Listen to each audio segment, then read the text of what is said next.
What would you do if someone told you to leave your seat not because of a mistake, but because of what you look like? What if you built your life from nothing, rising from the ashes of shelters and silence only to be treated like a nobody at 30,000 feet? And what if that nobody was actually one of the most powerful women in the entire airline industry? This is the story of Dr. Mira Alvarez, a brilliant black woman CEO who thought she was just flying home. Instead, she was humiliated, publicly removed from her rightful seat to accommodate a wealthy white man. But what the flight crew didn't know was that Mira had built the very program that kept their airline alive. Why didn't she speak up sooner? Why did she take the insult so quietly until suddenly everything changed? And what happened after she grounded the flight?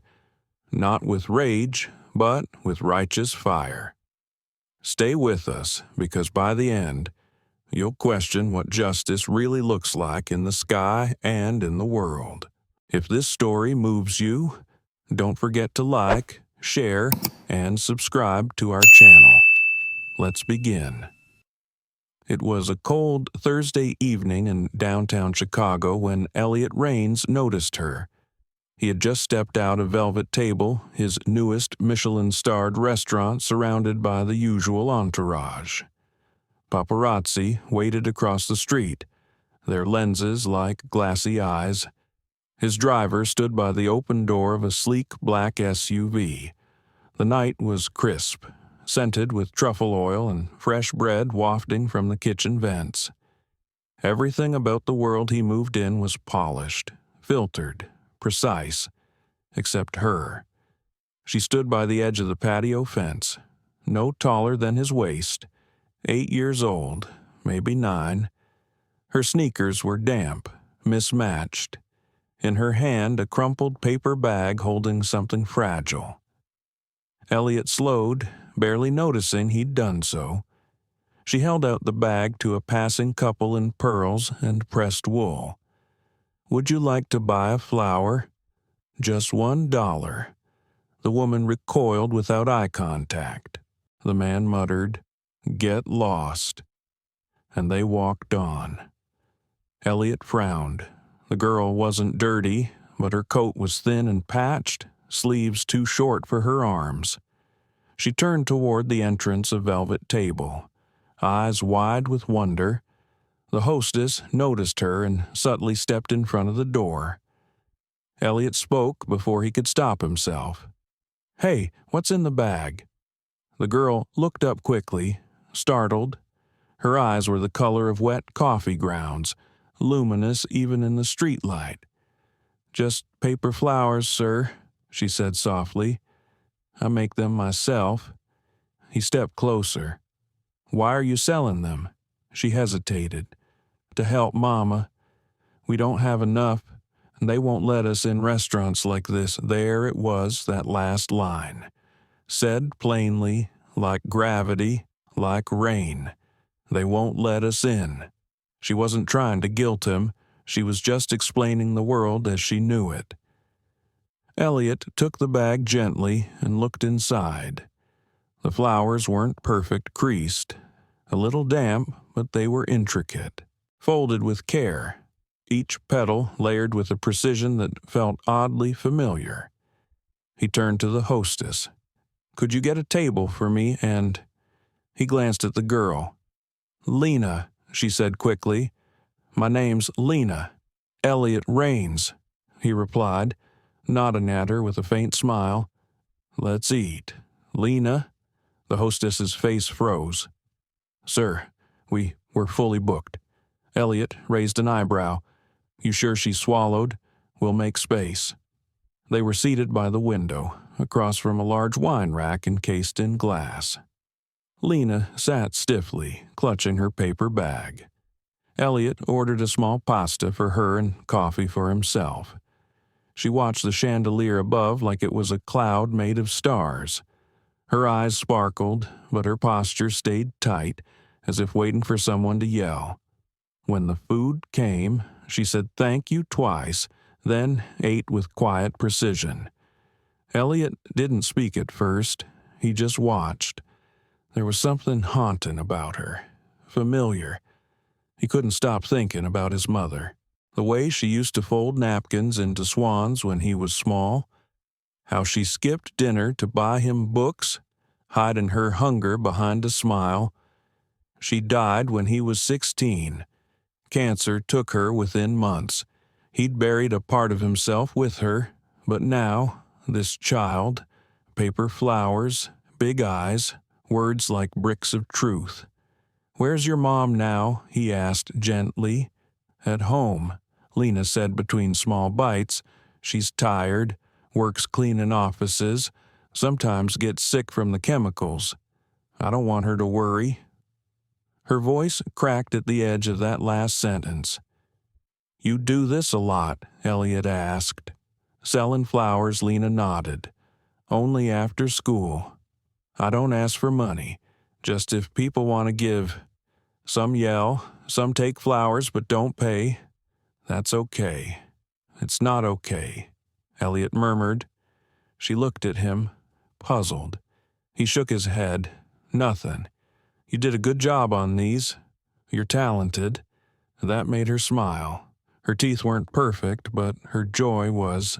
She reached into the bag and pulled out one flower, a red camellia made of magazine pages. She handed it to him. "For you. This one's my best." Eliot accepted it as if it were made of crystal. "I don't know why you're being nice," she added shyly.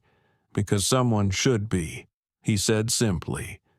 A silence passed between them, filled only by the clinking of forks and laughter from the next table. Then, "Can I ask something?" she whispered. "Sure. Are you a good man that landed like thunder?" Eliot blinked. "Why do you ask?" She shrugged.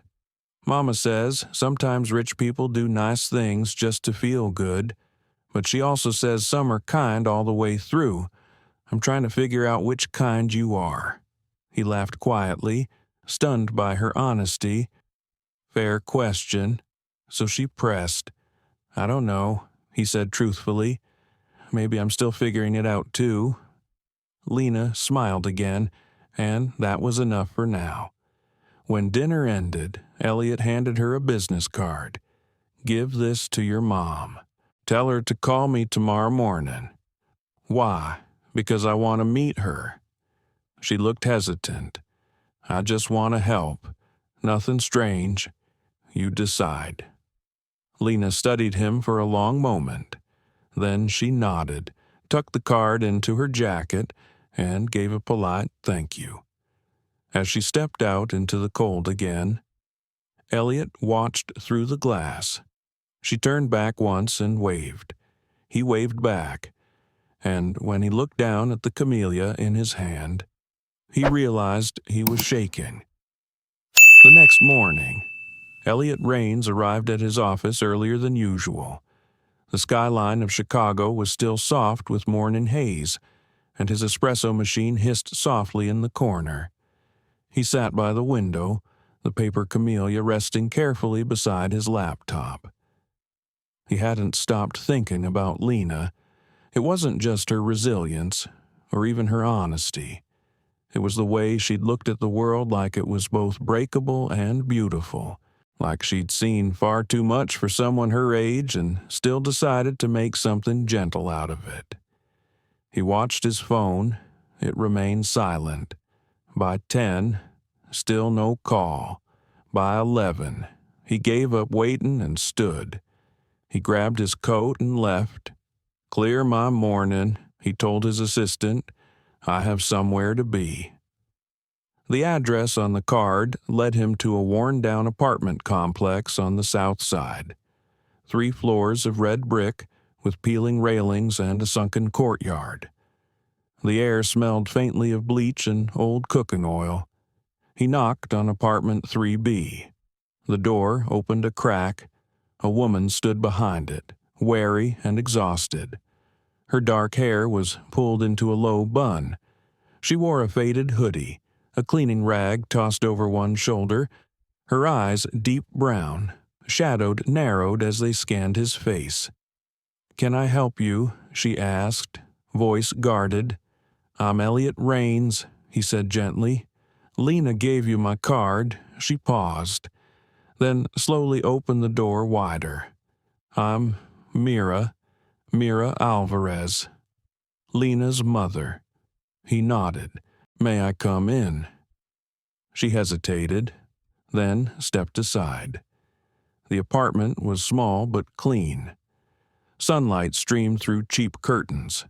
A few potted plants sat on the windowsill, struggling to stay alive.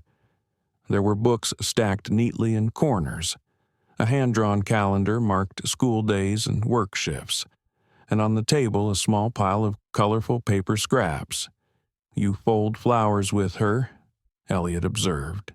Mira gave a small smile. "I used to." She took it over. "She's better than I ever was." They sat. Mira stayed standing for a long moment before finally sinking into the chair across from him. Her posture remained rigid. "She told me you invited her into your restaurant," Mira said cautiously. "Thank you for that. She's been through more than people know, but she still believes in kindness. She said she sells the flowers to help you," Eliot replied. Mira's jaw tightened. "I didn't want her doing that. I told her to come straight home, but she started folding on her own, sneaking out. Said she wanted to build hope like paper bridges."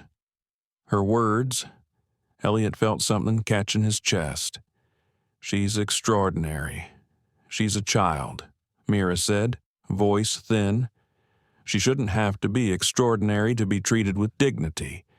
That hit harder than he expected. "You're right," he said after a moment. "You're absolutely right." Mira looked surprised at his agreement. Then, tired. "I'm not here to judge or interfere," Eliot continued, "but I was deeply moved by Lina, and I wanted to see how I could help if that's something you'd allow." Mira folded her hands in her lap. "Help comes with strings, Mr. Raines.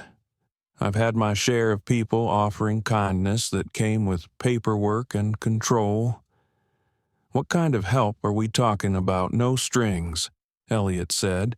I have resources, and your daughter deserves more than this world's indifference."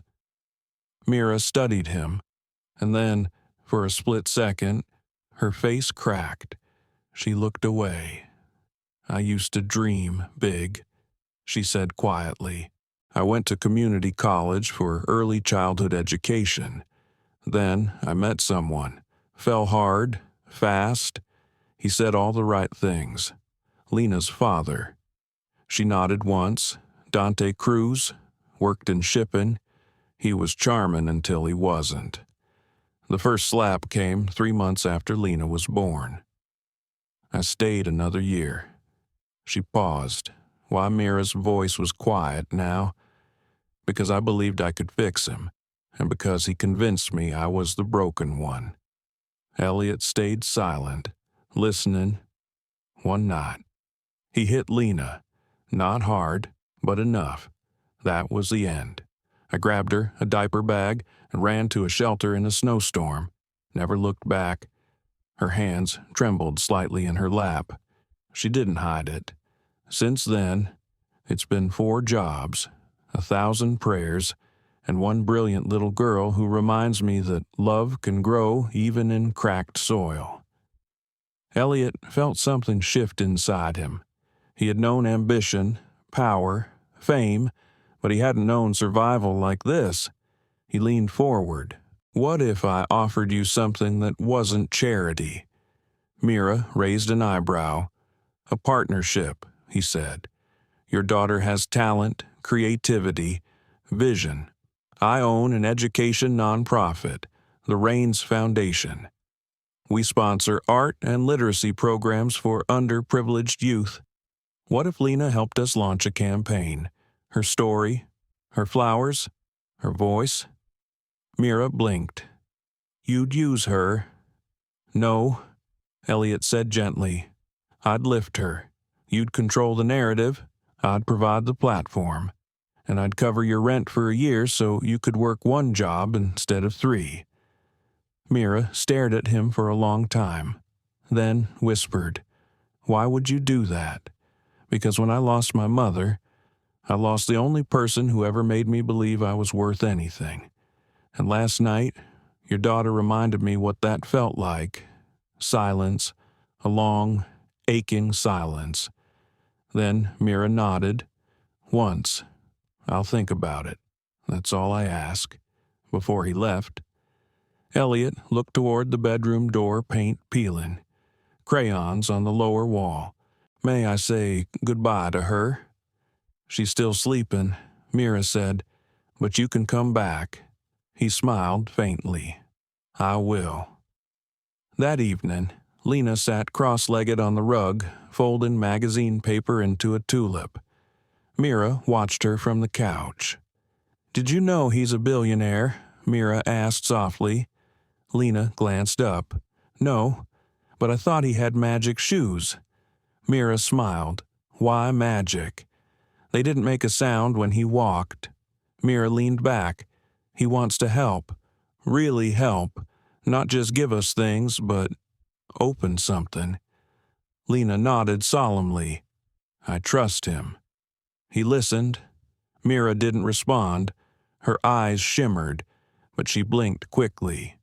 She looked toward the window, toward a world that had taught her to flinch. And, for the first time in years, she let herself imagine something better. Not just survival, but a new beginning. Eliot returned to Velvet Table that evening, but something in him had shifted.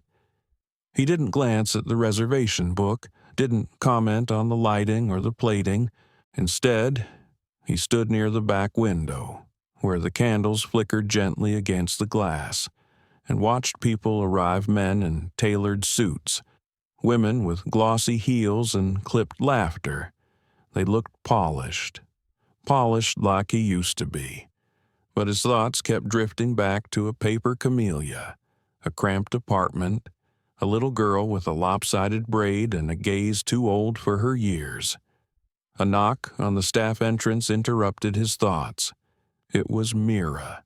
She stood uncertainly in the doorway, one hand resting on her purse strap, the other gently guiding Lina beside her. Eliot stepped forward, smiling. You came. Lina beamed. Mama said we could see the restaurant if I promised to behave and not talk too much. Mira gave a soft laugh. I didn't say that last part. Eliot gestured toward the dining room. I'll give you the full tour. As they stepped in, Lina's eyes widened. The gold-rimmed wine glasses, the velvet-backed chairs, the marble bar, it all shimmered like something out of a storybook. Wow, Lina whispered. It smells like butter and dreams. Mira blinked. She says things like that sometimes. I think it's perfect, Eliot replied, smiling. He guided them into a private dining room. A simple meal had been set up: pan-roasted chicken, fresh bread, 2 small bowls of honeyed carrots. It's not on the menu, Eliot said, but I thought you might prefer something warm and familiar. Mira looked at him, her expression unreadable. Thank you. They sat, and for a while they just ate. No pressure, no presentations. Just 3 people sharing a quiet moment in a place built for anything but quiet. Halfway through the meal, Lina reached into her coat pocket and pulled out another flower. This one was different. It had words scribbled in crayon along the edge. I wrote a wish on each petal, she said, but you're not supposed to open it until you believe in the wish, too. Eliot accepted the flower with care. What kind of wishes, he asked. Lina shrugged. One's about Mama getting more sleep. One's about having a backyard. One's about building a school for kids who talk weird like me. Eliot smiled gently. You don't talk weird. She means she stutters sometimes when she's nervous, Mira clarified softly. It goes away when I'm folding, Lina added proudly. I guess my hands help my voice remember how to feel safe. Eliot leaned back. He was quiet for a long time. Then he said, Have either of you ever been to the Raines Foundation offices? Mira shook her head, didn't even know they were in Chicago.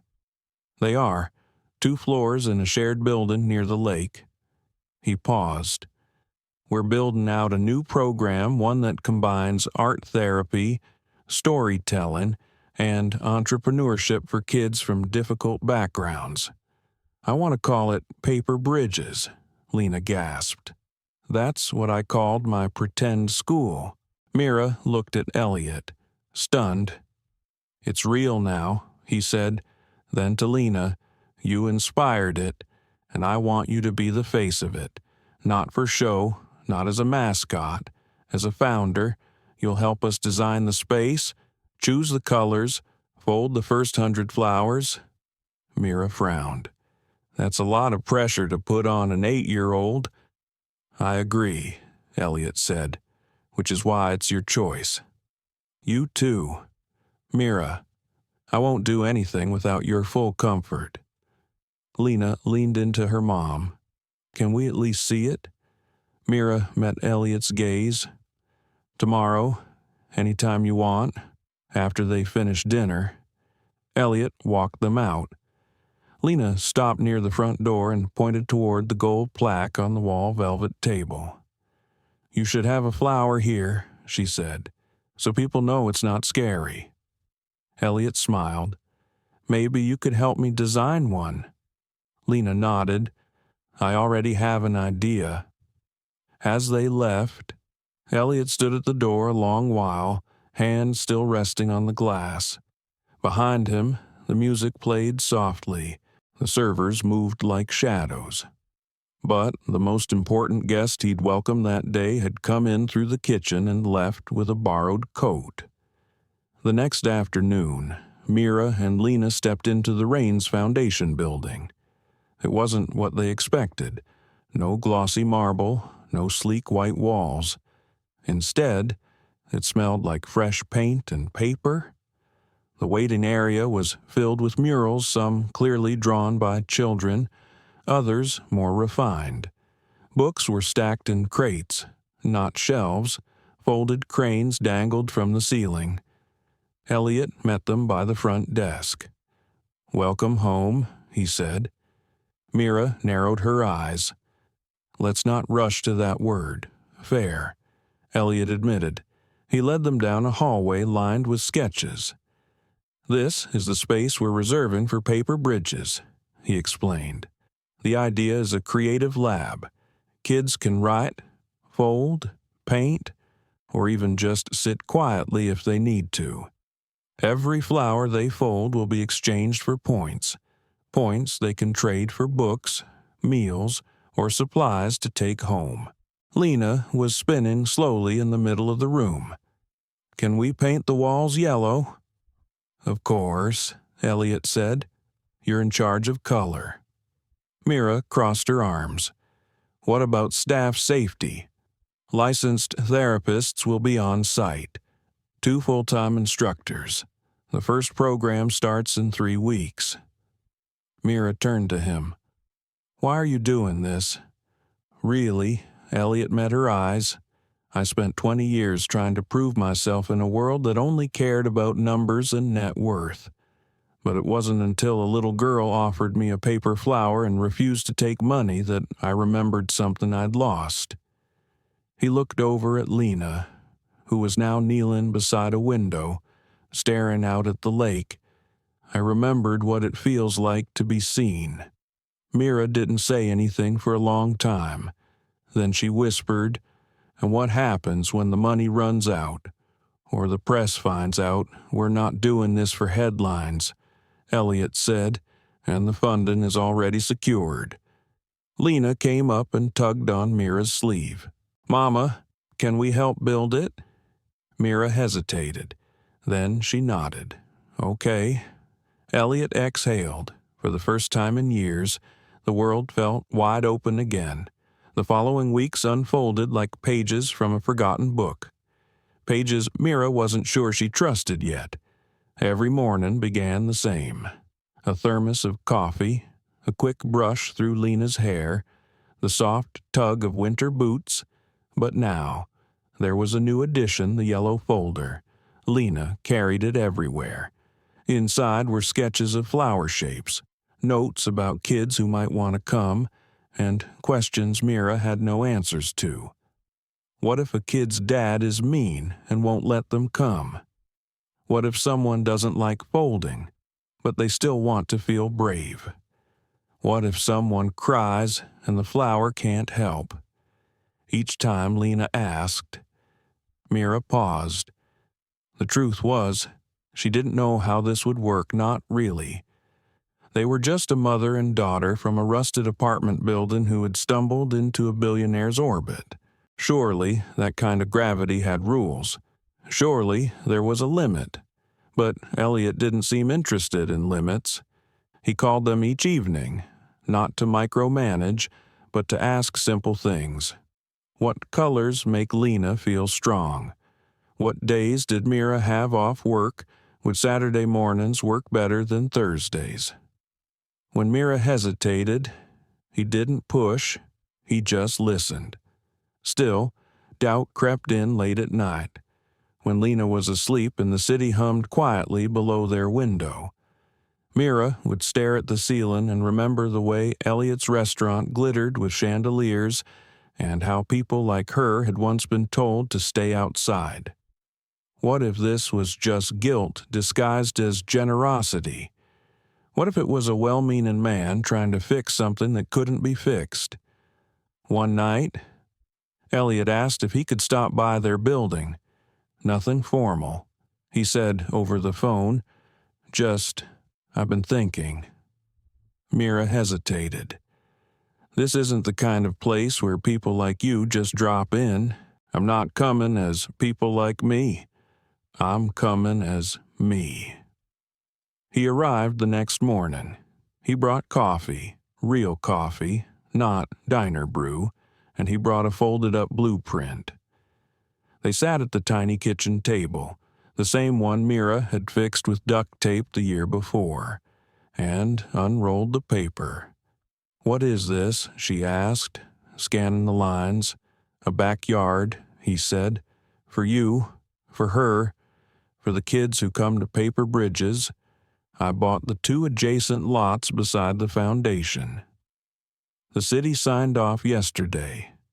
Mira blinked. You're building a park. Not a park, a sanctuary. Raised beds for a community garden. A small covered area with cushions and books. A fence, of course, but low enough so kids don't feel locked in. Lina ran her hand over the blue paper. Will there be bird feeders on every pole? Eliot replied. And bees, she asked hopefully. Mira raised an eyebrow. She means pollination. Her teacher talked about it. There'll be a pollinator path and a wildflower hill. Mira sat back in her chair. You think you can solve things with plants and origami? No, Eliot said softly, but I think we can begin with them. The line hung between them. Eliot leaned forward. Mira, I know this feels fast and probably naive, but every time I talk to Lina, I remember something I didn't know. I'd lost the idea that kids are still building futures, even when adults have given up. Mira folded her arms. I haven't given up. I know, he said. That's why this matters. You kept going. You kept showing up. That's the kind of story that holds everything together. She looked away. He stood, slowly.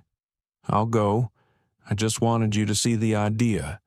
Before he reached the door, she said quietly, You ever been hungry, Eliot? He turned. Yes. I don't mean forgot to eat lunch hungry. I mean nothing in the cupboard hungry. Eliot nodded. Yes. Her eyes narrowed. Then you know it doesn't go away. Even when the fridge is full. Even when the bills are paid, the hunger changes shapes, turns into fear, turns into not trusting when something finally feels good. He didn't respond right away. I don't need you to fix that, she added. I know. He said. Then he left. Mira sat there for a long time after. That night, she stared at the blueprint again. This time, she didn't look at the lines. She looked at the open space in the center, the part labeled Flex Use. It wasn't finished yet. It was waiting. Lina's school had Kindness Week the following Monday. Kids were encouraged to bring a small item for someone they admired. Most brought drawings or candy. Lina brought a flower, of course. But this one had something inside. Her teacher opened it and read aloud. To my mom, you are like a paper bridge. You look soft, but you hold me up. Mira cried in the hallway when the principal handed her a copy of the note. That evening, she called Eliot. I want to be involved, she said, not just as a mom, as someone who's been through the system, through shelters, through food lines. I want to help guide the work. Eliot's voice was soft. I was hoping you'd say that, and I want to do it on my terms. Absolutely. I'm not your project, she added. I know, Eliot said. You're my partner. For the first time in months, Mira let herself smile. Construction on the backyard began the next week. Lina came every day after school, wearing oversized sunglasses and a clipboard Eliot had given her with Chief of Colors scrawled in pink letters.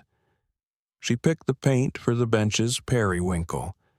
She chose the scent for the garden's entrance lemon thyme. And she created a rule board, no yelling, unless it's from joy.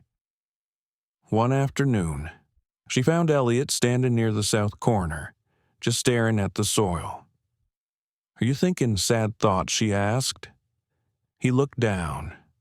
Maybe. Want to talk about it? Eliot considered it. My father used to build things. He said, not buildings, boats, in our garage. I'd hand him tools, watch him sand the edges. I used to think the wood came alive when he touched it. Where is he now? Lina asked.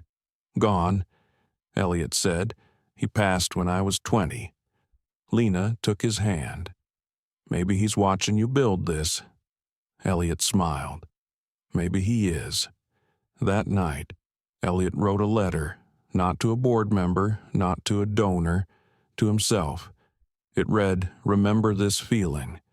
Remember that power doesn't come from money or menus or reserved tables. It comes from building things that last, and from knowing a little girl with a clipboard taught you more about leadership than any executive ever did. He folded the note into a flower and placed it on the windowsill. The backyard took shape day by day, and with every flower bed filled and bench installed, Mira felt the air around her shift. Something long dormant stirred. Maybe it was hope. Maybe it was fear disguised as hope. It was hard to tell the difference when you'd spent most of your life surviving instead of dreaming. The community had started to notice too. Neighbors who'd once kept their heads down now paused by the fence, curious about the wild colors blooming behind it. One evening, a woman named Tasha from the next block over approached Mira with a cautious smile and a paper bag filled with cookies. My boy Carlos said your girl let him help paint the chalk wall, she said, eyes full of something Mira recognized, hesitant gratitude. Said she told him his blue was brave. Mira nodded. She believes colors can say things people forget how to. Tasha gave a soft laugh. Well, he's sleeping better. First time in months. Moments like that small, quiet affirmations built something in Mira that neither hardship nor hunger had ever managed to take away. Purpose. Still, not everything moved forward so easily. That Thursday afternoon, Mira was walking from the foundation building back to her apartment when she saw someone leaning against the stairwell by her door. He was thin, wearing a hoodie too big for his frame, and had the unmistakable slouch of someone who'd spent too long trying not to be noticed. Her heart stumbled in her chest. Damien. He looked up. Her brother. She hadn't seen him in nearly 4 years. "Mira," he said, voice brittle. She didn't move. "What do you want?" He looked down at his shoes, then back up, shame flickering behind his eyes. "I heard you were working with some rich guy, starting some program. People are talking, and I figured maybe you had something, a job, or a place to crash, just for a while." Mira's spine straightened. The world narrowed. The air felt heavier now, like it always did when old ghosts returned. "You stole from me." "Damien, remember that I was sick?" he said quickly. "I was using... You sold Mom's locket. You pawned the last photo we had of her. I know." His voice cracked. "I was drowning." She closed her eyes. It would be so easy to let him in, so familiar to fall into the rhythm of trying to fix him. But this wasn't 4 years ago. She had Lina now. She had stability, a community watching, and for the first time in years, she had boundaries. There's a shelter 3 blocks west. Ask for Lenny. He knows how to get people into detox. Damien blinked. "That's it. That's what I can offer," she said gently but firmly. "You think you're better than me now?" "No," Mira said quietly. "I just finally know I'm not responsible for saving you." He scoffed, kicked the stair with his boot, then turned and left. Mira stood there a moment, arms wrapped around herself, the cold creeping under her coat despite the sun. She didn't cry. She didn't shake. She just breathed. That night, after Lina went to sleep, she sat at the kitchen table with a mug of tea and a pen. She opened a small journal Eliot had given her when Paper Bridges was first named and wrote, "I saw Damien today. I didn't let him in. I loved him without enabling him. I protected Lina, and I protected me. That counts as growth, doesn't it?" She underlined the word growth twice. Across town, Eliot sat in the back of a town hall meeting. His foundation was helping sponsor a pilot program with the city turning empty lots into mini learning gardens, and he wanted to stay anonymous for now. But as he listened to the city planner mention budget constraints and red tape, he felt a restlessness rise in his chest. There was still too much talking and too little doing. Too many people worried about liability and not enough worried about loneliness. He kept thinking of Mira's words that day over coffee. The hunger changes shapes. He remembered his own hungers too. The craving to be seen for more than his last name. The years spent proving he could build something real and not just inherit it. The nights he stared at his own penthouse ceiling wondering if legacy mattered when no one knew you well enough to grieve you. Paper Bridges gave him something he hadn't expected. Not just purpose, but people. People like Lina, who saw the world as a blank canvas. People like Mira, who taught him that strength didn't always raise its voice. After the meeting, he slipped out the side door and called her. You ever feel like the world doesn't want to change because too many people profit from it staying broken? Mira chuckled on the other end. You're late to that realization. Mr. Raines, he smiled. You free for dinner tomorrow. Only if it's casual. I'm not wearing anything with buttons. Deal. And Eliot. She added, Yeah, Thanks for letting me draw the lines, too." He stood in the dark, phone pressed to his ear, and whispered, "Always." The next evening, dinner wasn't fancy, just pasta, salad, and a loaf of bread from a corner bakery. Lina sat between them, chattering about a new idea. She had a nighttime story tent in the backyard, where kids could read under fairy lights and take home a courage bookmark. Mira raised an eyebrow. "You giving out courage now?" "Of course," Lina said seriously. "You can fold it like paper, too." Eliot nodded solemnly. Then it must be real. Later, when Lina fell asleep on the couch, wrapped in a crocheted blanket from the donation bin, Mira walked Eliot to the door. "You're good with her," she said. "She makes it easy. She doesn't trust many people." He paused. "Do you?" Mira looked at him, her gaze steady. "I'm learning." Then she did something unexpected.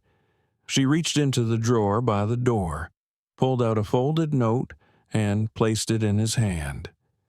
"Read it later," she said. He nodded, then left.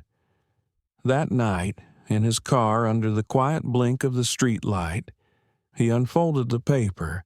It was Mira's handwriting. "You asked what keeps people going. It's not always hope. Sometimes it's spite. Sometimes it's love disguised as fury. Sometimes it's a kid who calls her mom a bridge and means it. Whatever it is, keep building with us, not above us." Eliot folded the note carefully and smiled.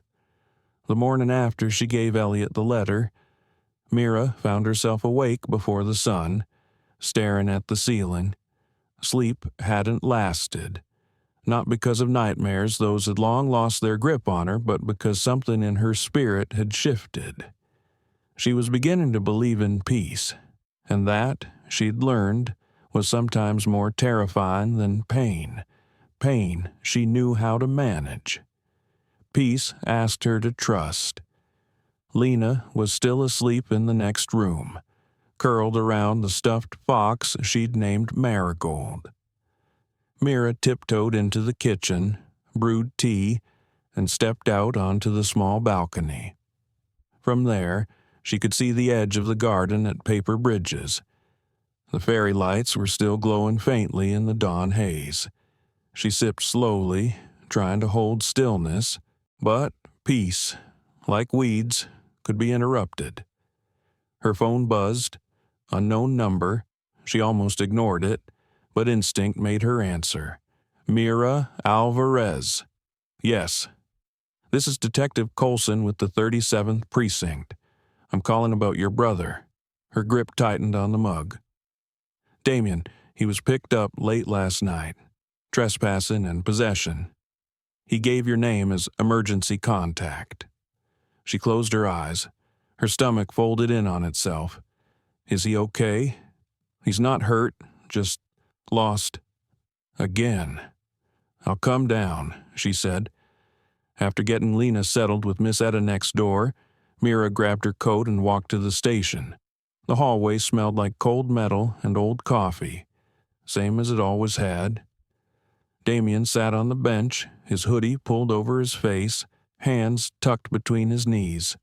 He looked up when he heard her boots. "You came." Mira didn't smile. "They said you were high." He looked away. "I wasn't going to call you, but I didn't have anyone else. That's not the same as being sorry." "Damien," he swallowed hard. "I don't know how to fix what I've broken." "Then stop breaking new things," she said quietly. "Start there." They sat in silence, long enough for the vending machine to hiccup and the desk sergeant to yawn. "I got a daughter," Damien finally said. Mira blinked. "What, she's 5. Her name's Nia. Her mom won't let me near her anymore. Said I had to prove I wasn't poison." Mira's throat tightened. "Where is she, Jersey? With her aunt. Do you want to be clean for her?" He nodded. "More than I want anything. then start walking like it. Every single day. I don't have your strength. Mira, you think I was born with it, she said, voice rising for the first time. You think I didn't cry in that shelter, that I didn't want to lie down and disappear when Lina had pneumonia, and I couldn't afford antibiotics. He looked at her. You showed up. Hi, Damien, she said, tears finally falling. But I'm still here, and I will not carry you any more. I'll walk beside you, but never again instead of you. He nodded slowly. Fair. They made arrangements for him to enter detox that evening. She walked him out of the precinct and didn't look back. That afternoon, she returned to Paper Bridges to find Eliot speaking with a city official in the community room. His face lit up when he saw her, but it dimmed quickly when he saw the tightness in her eyes. Everything okay? She shook her head. Not really, but I'm okay. You want to talk about it later? The city official, a tall woman named Ray Ann, cleared her throat politely. Actually, Mira, I was hoping to speak with you too. Mira blinked.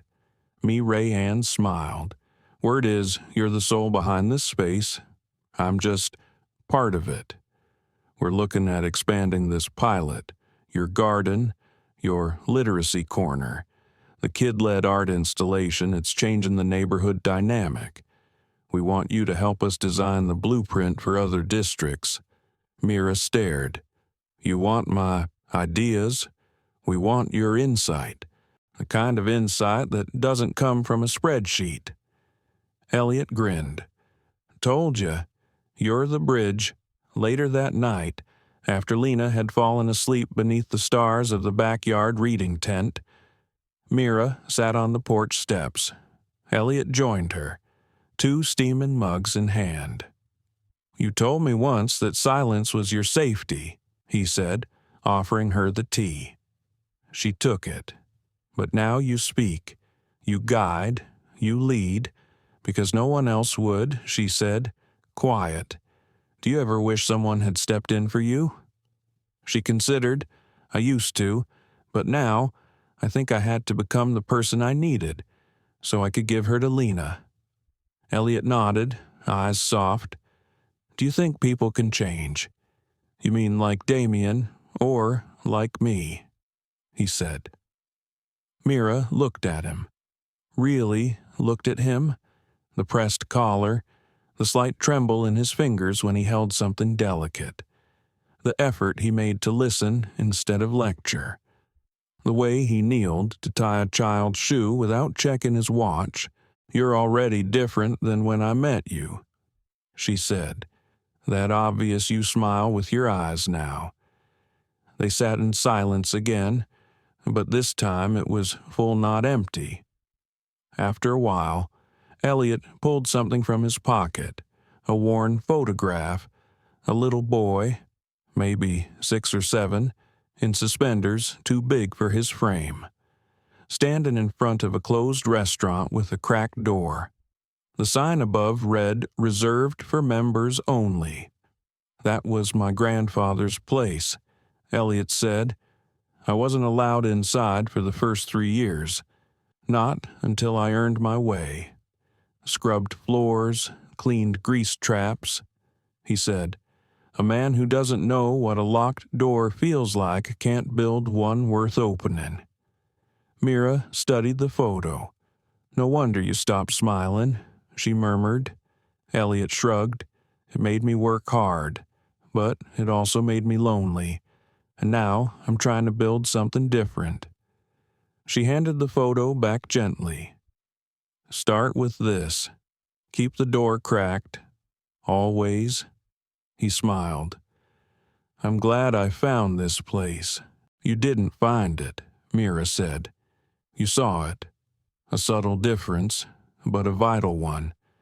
That night, as lights went out across the neighborhood, something in Mira shifted again. But this time, she didn't fear it. Growth no longer felt like betrayal to her past. It felt like honor. Even the buried things, her grief, her guilt, her memories had their roots in the garden now, and she was ready to let them bloom. Saturday mornings at Paper Bridges had a rhythm of their own. The coffee brewed stronger.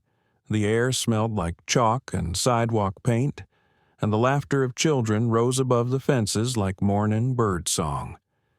Mira had come to treasure this hour before the grown-ups arrived with worries and the city's noise crept in. Lina sat cross-legged in the dirt beside the garden beds, carefully tying colored ribbons around a tomato stake. Each ribbon had a word written on it in thick marker hope.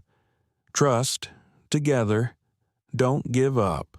A boy named Milo, no older than 8, leaned in with a crayon-stained hand. Can I make one that says, no more yelling? Mira smiled gently. That's a beautiful one. Want me to help you spell it? He nodded. His hair was unbrushed and his shirt inside out. But his eyes were focused, steady.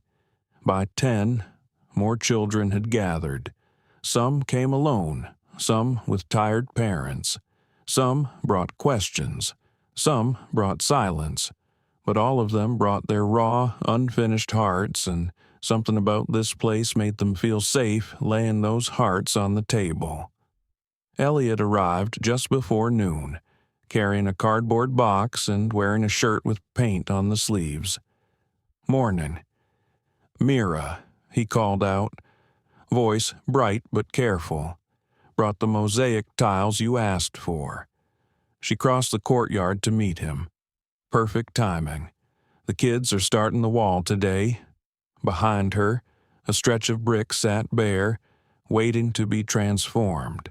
Mira had offered the project to the children as a challenge paint, what you wish the world saw when it looked at you.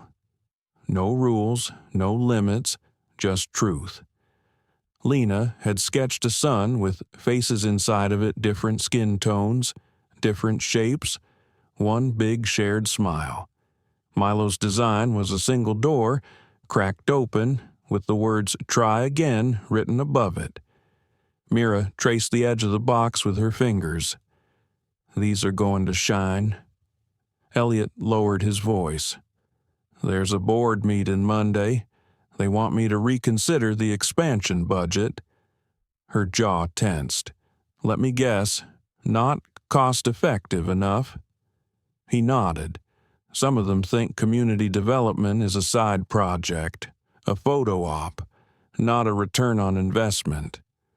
They're wrong, she said flatly. I know they are, he replied, but I need you to help me prove it. She stared at him. You want me to come to the meeting I want you to speak? He could see the battle start behind her eyes. She opened her mouth, closed it. I'm not like them, she finally said.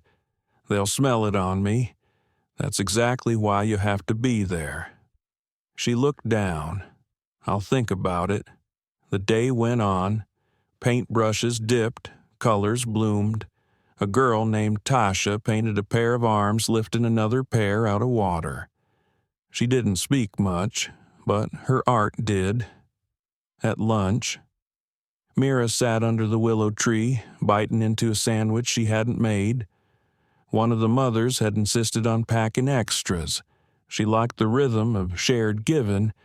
It was a language all its own. Eliot sat beside her, not too close, just enough to breathe the same air. You were right about the mural, he said softly. This is more than a wall. They always are, she replied. He looked out over the courtyard. Sometimes I wonder what my life would have been like if I hadn't inherited the money. Mira tilted her head. Would you still be you? I don't know, he said. Maybe a version of me with more bruises, or maybe one who never got soft. You're not soft, she said. Don't sound so surprised. She grinned. I mean it. You listen.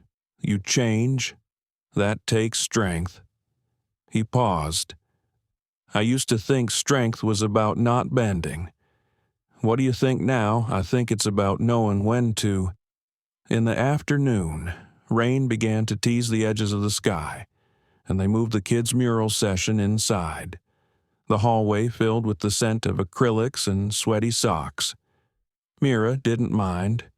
She was used to joy coming with mess. As she was sorting supplies, she overheard a conversation near the bathroom. Two girls were talking in hushed tones, one of them crying quietly. "My teacher said my dad doesn't care about me," the smaller one whispered, "because he missed the meeting. Mine said I had bad manners 'cause I bring chips for breakfast." Mira stepped around the corner. "You girls okay?" They froze. "We're not tattling," the older one said quickly. "I know," Mira replied. She crouched down. "But you can tell me if something hurts." The younger one looked up with wet eyes. "Why don't grown-ups ask what happened before they say what's wrong with us?" Mira's chest ached. "That's a very good question." She walked them back to the group and sat beside them while they worked. Every so often, she'd ask about their drawings, not as a teacher, just as someone who cared, at cleanup time. Eliot stood and read aloud the phrases on the mural so far. "I want to be seen. Home is not a place, it's a person. Stop making me earn your love." The room fell silent. Even the toddlers stopped babbling. Mira looked around and realized something. This wasn't just art. It was a collective letter from the children to the world, a demand, a prayer. When she got home that night, after putting Lina to bed, Mira opened her laptop. She hadn't touched it in months. She began typing. A proposal for community-led trauma-informed education models, starting with art, a pilot program that could scale, a metric for return on healing.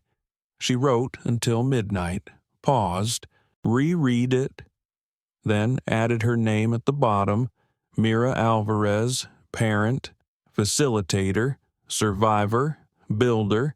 She hit save, and for the first time, didn't feel like an imposter doing it.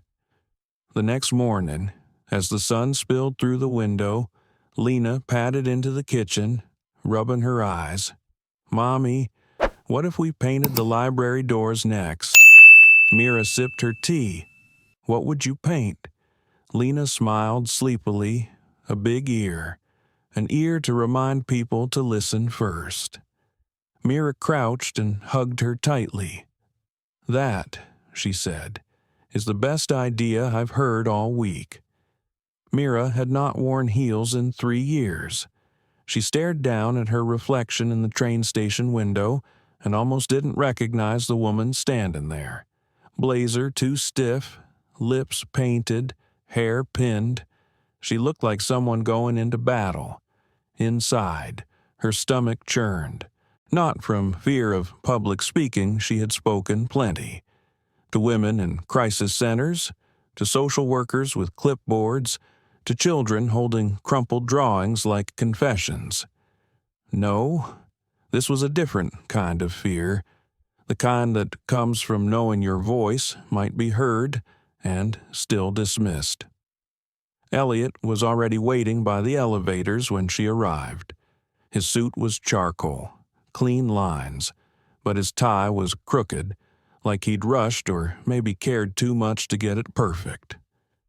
"You came," he said, his voice barely above a whisper. Mira didn't smile. Let's not waste it. The conference room sat on the top floor of the development firm's downtown office. Floor-to-ceiling glass, a long marble table that could seat 20.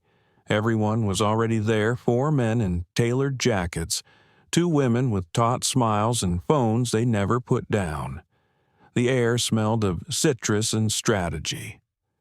As Eliot held the door, Mira stepped in and felt every gaze measure her. This was the room where things got decided. Budgets, boundaries, whether the community garden got funding or whether it became a parking lot. whether stories like hers became case studies or stayed invisible. She sat down, unfolded her printed proposal, and waited. "Let's begin," said a man with silver temples in a navy pinstripe suit. "Eliot, you brought a guest." "I did," Eliot said. "This is Mira Alvarez. She runs the community center at 12th and Barclay. She also co-authored the proposal in front of you." Pinstripe skimmed the first page with disinterest. "Ah, yes, the mural project. Art as trauma response. Very poetic." "It's not poetry," Mira said. "It's prevention." A few eyebrows lifted. Pinstripe raised a hand. "Let's clarify the ask before we get too conceptual. You want to scale this project citywide, involve schools, hire facilitators. That requires funds we're already allocating elsewhere. May I?" Mira asked. Eliot gave her a slight nod. She stood not too fast and walked to the far end of the table. "I'm not a developer. I don't run numbers like you do. But I know what return on investment looks like when it's a little boy painting the word safe for the first time in his life. When a child who's been silent for months tells you she wants to grow up to teach because teachers don't hit. That's not poetry. That's infrastructure, the kind that keeps people from breaking later." Silence. The woman with the notepad finally looked up. "You're asking us to invest in feelings. I'm asking you to invest in people before they break, so you don't have to pay to fix them later." There it was, the truth, raw and uncoded. A man near the end of the table muttered, "We're not a nonprofit. Miss Alvarez." She turned to him. "Neither is pain." Eliot leaned forward. "What Mira is proposing is measurable. We can track community involvement, behavioral shifts in partnered schools, even hospital ER reductions for youth trauma cases." Another man frowned. "And if it fails," Mira's voice didn't waver, "then we've tried. With heart, not just spreadsheets." She paused. "But it won't fail, because these kids, they already know how to survive. We're just giving them proof they're worth the effort." The tension in the room shifted slightly, something between discomfort and reconsideration. Mira sat back down. Her hands were damp, but her spine stayed straight. When the meeting ended, no one clapped. This wasn't that kind of room. But the woman with the notepad approached as they gathered their papers. "Would you mind emailing me that ER data you mentioned?" Mira blinked. "Of course." Outside, in the hallway, Eliot exhaled for the first time in what felt like an hour. "I'm proud of you," he said. Mira glanced at him. "Don't be. Why not? Because I shouldn't have to put on a blazer to get them to care." His smile faded. "You're right." She stepped into the elevator. "Next time, we bring the kids." Back at Paper Bridges, Lina was coloring beside a young boy named Tyson, whose wrists bore faint scars beneath his sleeves. The mural wall was half finished now, brighter than ever. "Did you fight them?" Lina asked as Mira sat beside her. "I spoke," Mira said, "with all my heart." Tyson looked up. "Did they listen?" "I think they heard something," Mira said. That night, Mira curled up on the couch with a journal in her lap. It wasn't for work.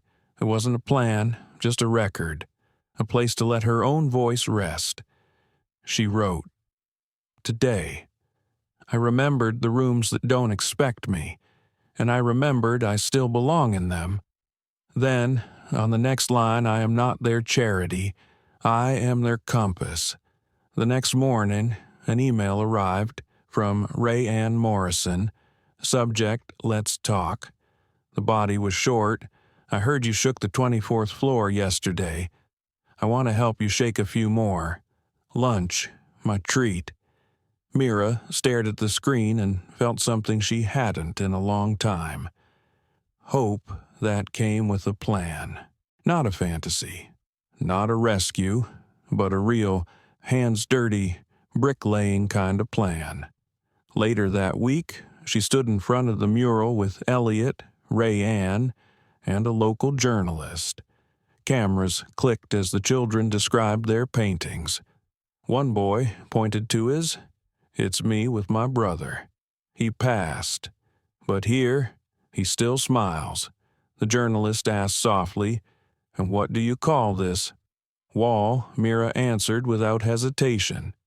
"The listening wall." A pause, because it's where the city finally heard us. The restaurant was quiet, the kind of place with wood beams, heavy cloth napkins, and sunlight that felt intentional. Rayanne Morrison sat at a table by the window, stirring her tea like someone with time to spare. Mira arrived 10 minutes early, but still felt like she was intruding. "You're prompt," Rayanne said, standing to greet her with a surprisingly warm smile. "I like that." Mira didn't return the smile just yet. She wasn't here to be liked. They ordered something small, something polite. Mira's stomach still hadn't fully settled since the boardroom meeting 2 days earlier. "I wanted to thank you," Rayanne began once their tea arrived. "You did more in 15 minutes than our department's done in 5 years. Mira tilted her head. "You mean, I made them uncomfortable?" "Exactly." Rayanne leaned forward. That room needed discomfort. They sat in companionable silence for a moment. Outside, a man walked his dog. A child clutched a red balloon. The world was still spinning. But something about this meeting made Mira feel like she was walking into another world entirely, one that could either lift her work higher or tear it away in the name of scaling up. "I have a proposition," Rayanne said at last, folding her hands neatly on the table. Mira waited. "I want to fund the mural program across every borough in the city," Rayanne said, "with staff, artists, and supplies, fully backed, but I don't want it to stop at walls." Mira's heart pounded. "Go on." "I want Paper Bridges to become a model, a pilot. We partner with mental health services, local law enforcement, trauma-informed educators. You stay at the center, but we build around you. Expand." It was everything Mira had ever hoped for, but her gut twisted. "There's always a but." And in exchange, she asked. Rayanne smiled. "You sit on my new advisory council for community outreach." That wasn't the problem. Mira could handle meetings. She could handle city plans and cross-departmental memos. But something in her hesitated, a quiet flicker of doubt. "What's the real cost?" Mira asked. Rayanne met her gaze. "Visibility. You'll be under scrutiny. Some people won't like what you represent. A woman of color with power they didn't give you, you'll get pushback. Maybe threats. I already do." "Yes, but right now you're small enough to ignore. That won't last." Mira stirred her tea slowly. "And if I say no, I fund someone else, it won't be the same. But the city will still move. It always does." The air grew still. "I need to think," Mira said softly. Rayanne nodded. Of course. They parted with civility. No promises, no contracts, but that night, Mira didn't sleep. She lay awake, staring at the ceiling while Lina snored softly in the next room. She thought of the center, the paint-stained floors, the bruised knees and quiet laughter, the weight of grief unspoken, and how it would all change if it became a model. Would the children still feel safe, or would they become statistics for a white paper? Would Tyson still whisper his dreams out loud if there was a camera in the room? Would Lina still run down the hallway barefoot? She didn't want to sell safety for structure, but what if she didn't have to? At breakfast, she poured cereal for Lina and asked, "How would you feel if more kids came to the center?" From all over the city, Lina shrugged, crunching loudly. "As long as I don't have to share Ms. Camilla's banana bread." Mira laughed, the sound startling even herself. It had been too long since laughter felt easy. Later that day, she met with Eliot. She offered what he said, nearly dropping his coffee.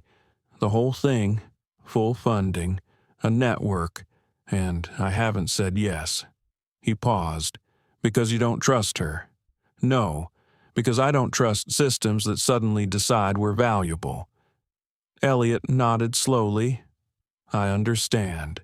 "Do you?" Mira asked. "I'm trying to," he said honestly. "It's different when you've always been invited to the table. I never had to wonder what it cost to take a seat." Mira appreciated the honesty. It wasn't enough, but it was something.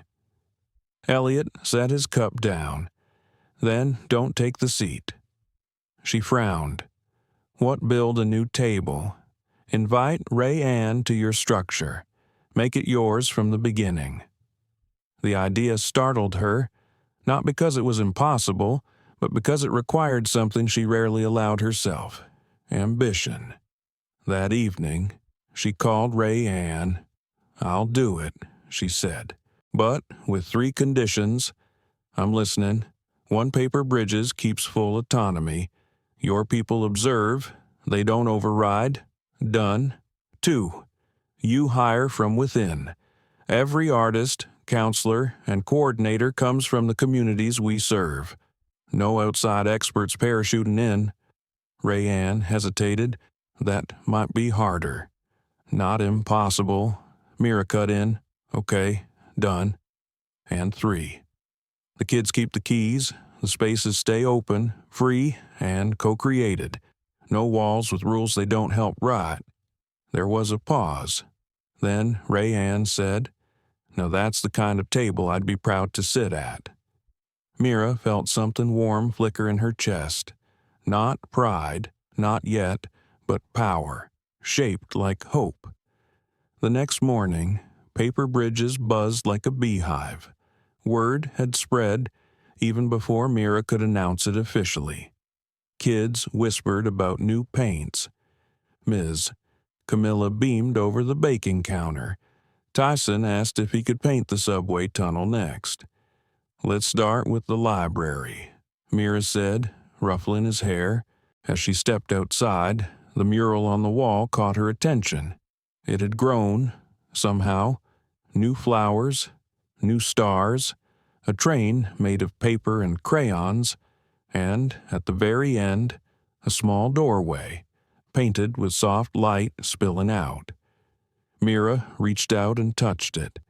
She remembered Ray Ann's words, "You'll be under scrutiny. Let them look." Because now she wasn't a guest in anyone's story. She was writing her own. The article hit the newsstand on a Tuesday morning. Beneath a bold headline, "From Welfare to Warden, Who's Really Running Our Youth Programs," was a photo of Mira Alvarez, standing in front of the mural at Paper Bridges. Her expression in the photo looked proud, but the caption told a different story. Unaccredited, unqualified, unchecked, by noon. Mira's phone buzzed nonstop. Calls, text, emails from donors, city officials, even distant cousins she hadn't spoken to in years. Camilla was the first to say it out loud. "They're trying to paint you as a fraud." Mira stood in the middle of the common room, phone in hand, face unreadable. Kids played in the corner, unaware that the woman who kept the heat on and the lights working was suddenly being questioned publicly, loudly, and without mercy. Ray Ann called that evening. "I'm sorry," she said. "This wasn't our doing."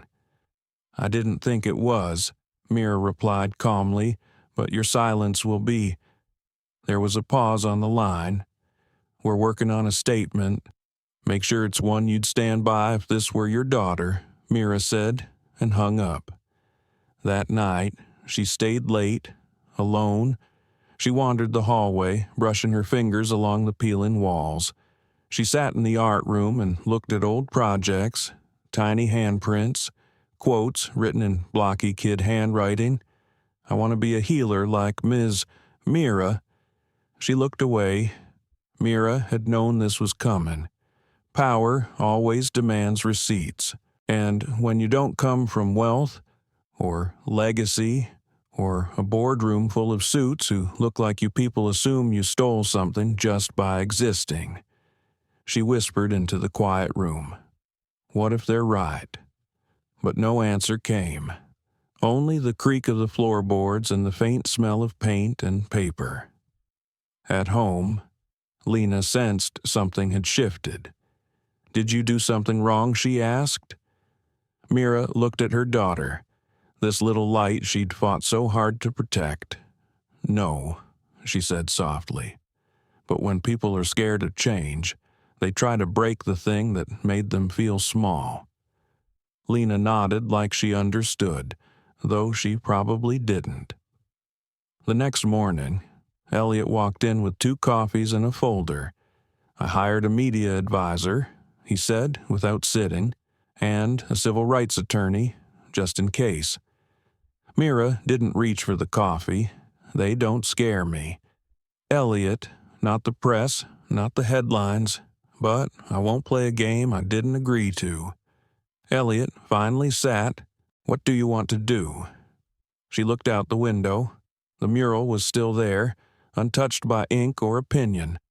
I want to talk, not defend, not counterattack, just speak. To the press, to the people who matter. That afternoon, Mira wrote a letter, by hand, 6 pages. She posted it on the Paper Bridges website and printed copies for every parent, volunteer, and donor. It wasn't fiery. It wasn't defensive. It was a story. She told them about the first time she slept in a shelter with Lina, 5 winters ago, about the church that offered stale coffee but no food, about the nurse who handed her a blanket and looked her in the eye without pity. She wrote about the first mural, how it was just chalk and cardboard and 3 kids with more pain than paintbrushes. She wrote about healing and colors, about the quiet victories, a boy who hadn't spoken for 3 months humming to himself while painting stars.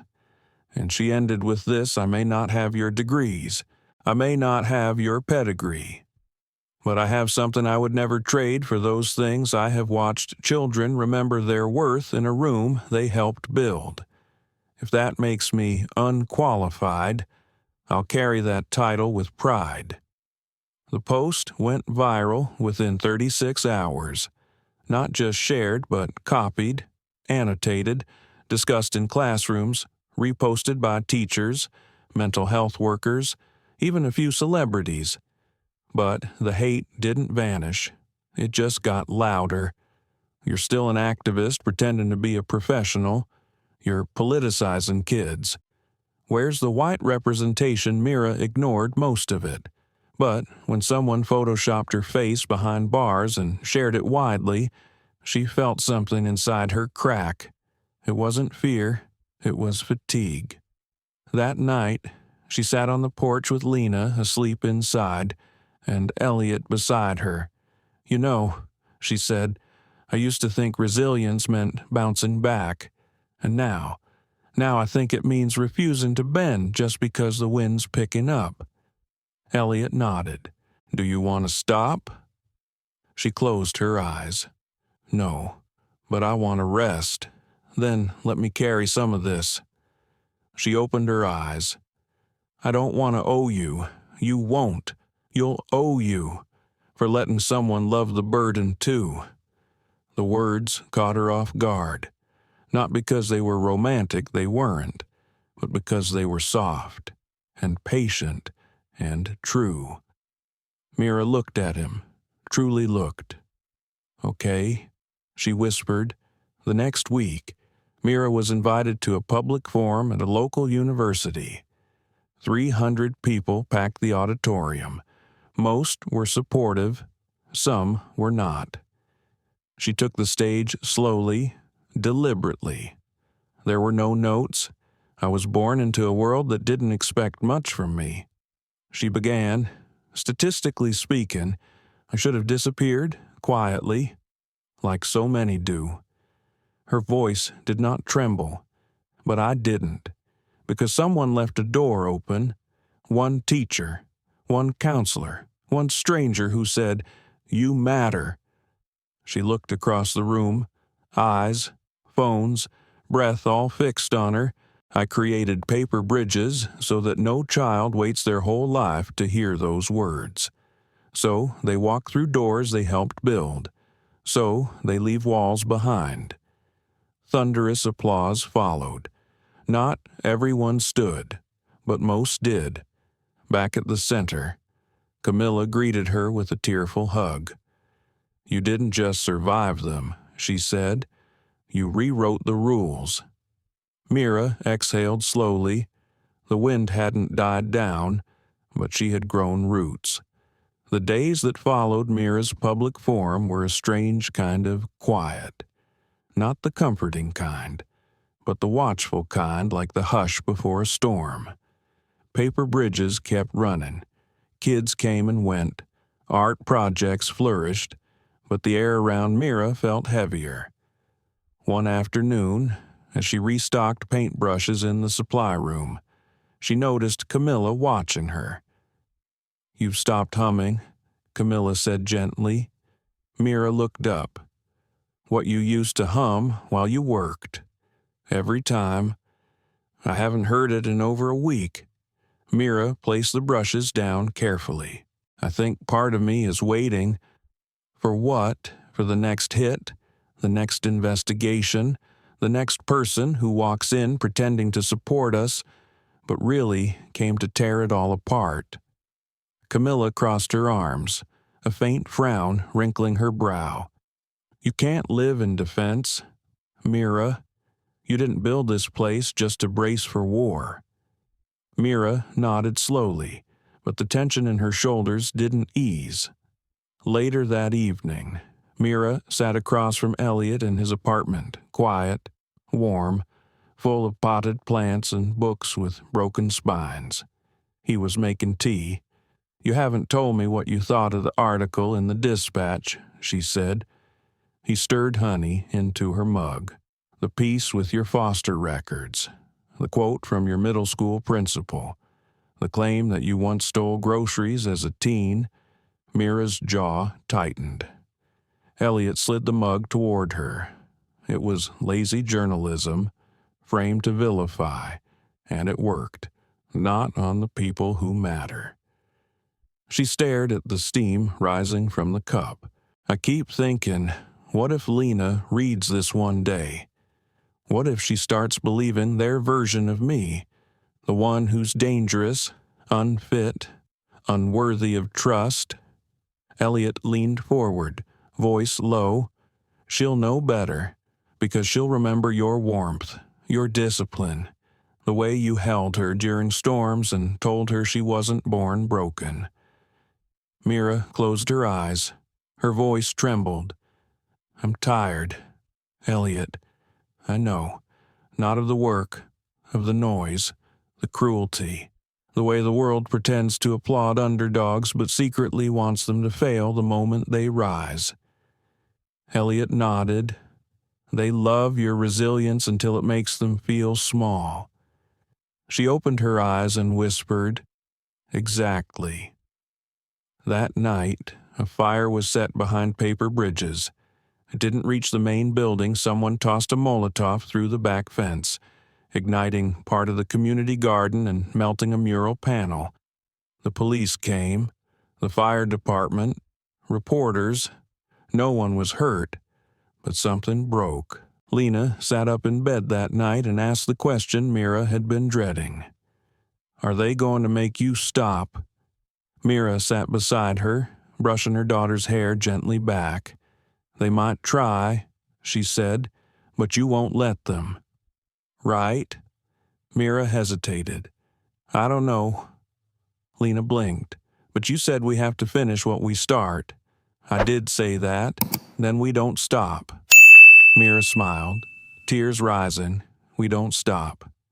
By morning, volunteers had already begun clearing the damage. Parents showed up with tools. One man brought flowers. Another brought an old photo of his daughter. She was 6 when she first came to Paper Bridges. Now, 17 and about to start college. She got out of the cycle. He told Mira, "Because of you. Don't forget that." Still, the city issued a temporary suspension of Mira's directorship pending an ethics review. Camilla was devastated. Eliot was furious. Mira was calm. She had expected this too. Ray Ann came in person this time.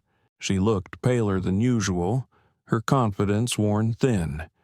"I fought it," she said, "but they need to show due process, public safety. They're saying it's protocol." Mira sat behind her desk, hands folded neatly. "I understand. You'll be reinstated once the review clears. There's no evidence of wrongdoing, just pressure. From donors, from media, from people who don't like change, who don't like where you come from or how fast you're rising." Mira smiled faintly. "They want to check if I'm safe." Ray Ann sighed. "They want to check if you belong." After she left, Mira spent the afternoon walking the perimeter of the center. She picked up charred leaves, watered what was left of the tomatoes, and sat on the edge of the scorched garden bed. Eliot found her there at sunset. "They can run the center without me," she said quietly, "but it won't be the same. That's not the point." Then, what as Mira looked at him, the dying sun catching in her eyes, legacy, not me, not my name, but the idea that a girl like me can build something real, something good, and that it won't vanish just because I've been silenced. Eliot sat beside her, his shoulder brushing hers. "You were never supposed to be quiet, but sometimes silence is armor." He shook his head. "Sometimes silence is surrender." She didn't reply. That night, she dreamt of the alley again, the one where she and Lina used to sleep behind a laundromat, wrapped in plastic bags and whatever warmth they could find. Only this time, in the dream. She wasn't alone. The alley was filled with kids, not crying, not afraid, painting, coloring the concrete with stars and suns and names in chalk, and Mira was just watching, smiling. When she woke, her pillow was damp with tears. The ethics review took 5 days. During that time, the community rallied. A protest formed outside City Hall. A fundraiser was launched by 3 high schoolers. A documentary filmmaker reached out, asking to tell Mira's story. But inside her, a question kept repeating. Who am I if I stop?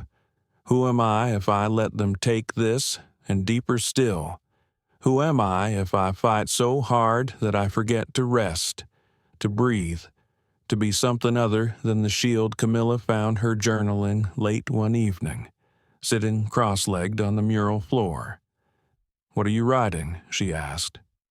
Mira looked up. Her eyes were softer now. "Instructions," she said. "For what?" "For how to carry the torch, if I have to set it down." Camilla knelt beside her. "You're not leaving, are you?" "I don't want to." "Then don't." Mira smiled. "I don't always get to choose." The next morning, she received the official letter. She was cleared. No misconduct, no misappropriation, no violation. But the letter was cold, bureaucratic, detached. There was no apology, No acknowledgement of the damage, just a reinstatement of position and a warning that future scrutiny would be heightened. Mira sat in her office holding the letter for a long time. Then she put it down and turned to the window. The kids were in the yard, painting over the burnt wall. Lina stood among them, holding a brush like it was a sword. Mira stood slowly, walked outside, and picked up a paintbrush. She didn't say a word, but she began painting too. It was 2 months after the fire when Mira received an invitation she never expected. A letter, thick cream envelope, embossed edges, no return address, only a gold-inked emblem in the corner, the Magnolia Foundation. She held it a moment, running her fingers across the seal before opening it. Inside was an invitation to speak at their annual summit in Atlanta. Keynote slot. Topic: Leadership at the Margins Building, what wasn't meant to exist. Camilla nearly cried when she read it.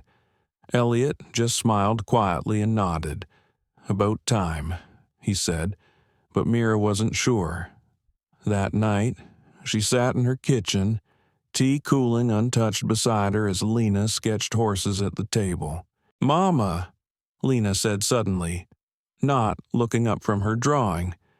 "If you talk at that place, does that mean people will know about me too?" Mira blinked. "You mean your story?" Lina nodded. "Like that I used to eat from the garbage, that you washed my hair in a gas station sink once." Mira reached across the table and gently took Lina's hand. "No one ever gets to tell your story but you." Lina looked at her. "But you tell yours, and I'm in it." Mira sat back. She had thought about this, of course, about how their stories were tangled like vines, about what it meant to protect Lina while also speaking truth to power. "I won't say anything that makes you feel unsafe or small, I promise." Lina thought for a moment, then nodded. "You can tell them," she said. "Just don't forget the part about the blanket." Mira smiled, warmth flooding her chest. "Which blanket? The one you found in the alley?" "The green one with holes. You said it was magic, that it could keep monsters out." Mira's throat tightened. "How could I forget?" Lina grinned. "Then it's okay." The night before her speech, Mira barely slept. She kept returning to that green blanket in her memory the way she wrapped Lina in it during those freezing nights behind the old deli. The way it was more hope than fabric. The summit was held in a glass building that looked like a prism catching light from every direction. Inside, the audience was full of philanthropists, CEOs, politicians, and nonprofit founders. She stood on stage in a simple navy dress, no jewelry, no slides, just her presence, steady, quietly radiant. She paused before speaking. Then she began, "I was never supposed to be here. At least, not according to the people who run things, not according to the systems that decided who mattered and who didn't." A hush settled over the room. "I was born into silence. My mother was an undocumented cleaner. My father, I never knew him. I grew up learning how to disappear, how to stay quiet, how to not take up space." She told them about shelters, about the nights spent on benches with Lina curled into her side, about the smell of bleach on her hands from cleaning office bathrooms at 3 a.m. She told them about paper bridges, how it started with nothing but a folding table and a box of crayons in an abandoned laundromat. And then she told them what came next: the scrutiny, the attacks, the whisper campaigns. "Every time we built something," she said, "someone tried to take it apart. Not because it wasn't working, but because it wasn't theirs, because it came from the wrong hands, from hands like mine." She paused. "But here's the thing they don't understand. You can burn the garden, you can bulldoze the mural, You can even suspend the founder." Her voice softened, but it didn't shake. "But you can't unplant an idea. You can't erase the roots once they're in the soil." There was a long silence, then thunderous applause. After the speech, people came up to her, strangers, founders, leaders with medals and foundations in their names. Some wept, some asked to fund paper bridges, but Mira wasn't thinking about any of them. She was thinking about the blanket and Lina and how, somehow, they had survived. 2 weeks later, Paper Bridges reopened with more volunteers than ever before. Donations flooded in, not just money but supplies, offers of service, therapists, artists, even a retired judge who offered to run legal clinics for families. A new mural was painted across the rebuilt wall, this one designed by Lina. It showed a girl holding a golden rope, climbing out of a well. Above her, dozens of hands reached down not to pull her, but to hold the rope steady. On the opening day, Mira stood in the back and watched. Camilla nudged her. "You're not going to say anything. I think I've said enough," Mira replied, smiling softly. But then she saw someone at the front gate. A girl, maybe 10, thin, nervous, hair matted, holding a paper bag close to her chest like it might break. Mira walked over. "Hey," she said gently. The girl didn't speak. "First time here," the girl nodded. Mira squatted down, meeting her eyes. "What's your name, sorry?" "Hi, sorry. I'm Mira. This place is for you." The girl looked behind her, then back at Mira. "I'm not good." Mira tilted her head. "Who told you that?" The girl shrugged. "Everybody." Mira reached out. "Not touching, just open palms." "Well, I've heard that before, and I think they were wrong. I think you're good, brave, even." The girl stared at her, unsure. Mira smiled. "Do you like to draw a slow nod? We've got pencils. Chalk. You like murals?" The girl blinked. "Like, on walls?" "Yep. You can help. Only rule is you have to paint something you've never told anyone." Sari looked stunned, like a secret. Mira nodded, but in color. The girl hesitated, then handed her paper bag to Mira and followed her through the gate. That night, Mira sat by the mural long after everyone had gone. The girl had drawn a red kite flying over a fence. No words, just wind and sky and escape. Eliot joined her as the stars began to blink overhead. "Still want to burn it all down?" sometimes he asked softly. Mira chuckled. "Sometimes. But not tonight." He reached for her hand, and in the soft hum of evening, beneath the hush of the trees and the paint still drying on the wall, Mira finally let herself breathe. She had not saved the world, but she had held space, built a bridge, and offered a seat at the table no one else had set. Not just for Lina, not just for herself, but for every child who had ever been told they didn't belong. What do you see when you look at someone like Mira, a woman in a plain jacket, quiet, calm, invisible in the chaos of business class, but behind that calm was fire. Behind her silence, a legacy, and in her stillness, a storm that would shift the skies forever. Mira's story is not just about a stolen seat. It's about dignity denied, power reclaimed, and the long, quiet burn of every woman who was ever told she didn't belong. It's about a mother who built a haven from ruins, a daughter who reminded her what mattered most, and a world that's still learning what real leadership looks like. And yes, it's about us, because how many times have we walked past injustice silent?